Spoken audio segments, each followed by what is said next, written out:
And what is the backtrack function? So let us write the backtrack function.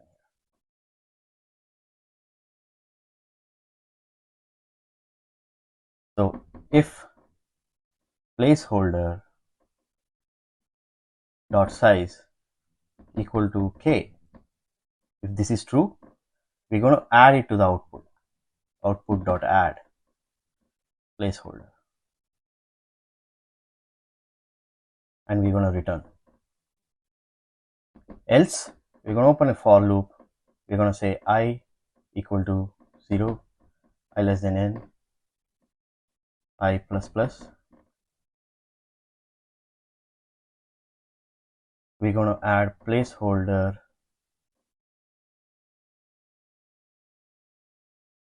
dot add list of I,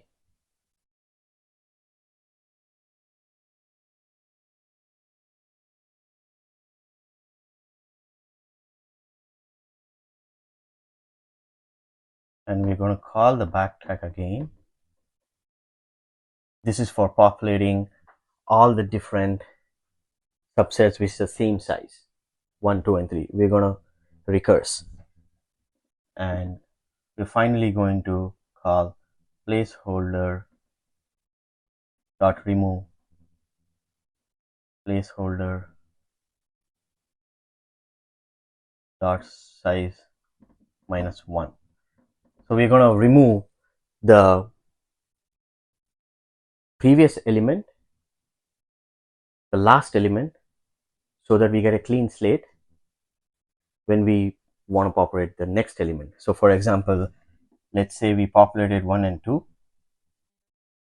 We want to remove 2 so that we can populate 1 and 3. That's why we backtrack.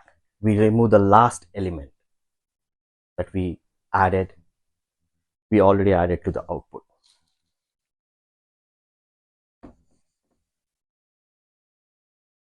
So let us now do a dry run and see the analysis of the call stack, how exactly.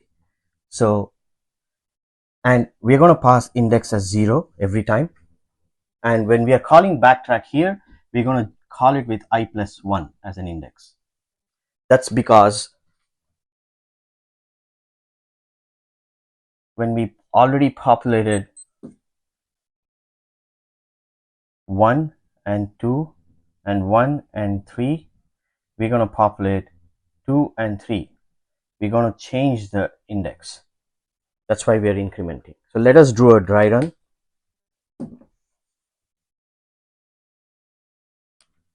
So let us take integer 1, 2, 3, and when we call this function is called, when k is 0, it calls backtrack.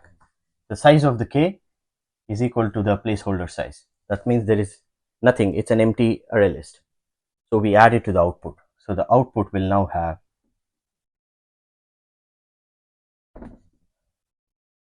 I'm going to write it here.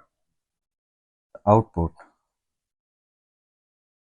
will now have an empty list, and it will return back.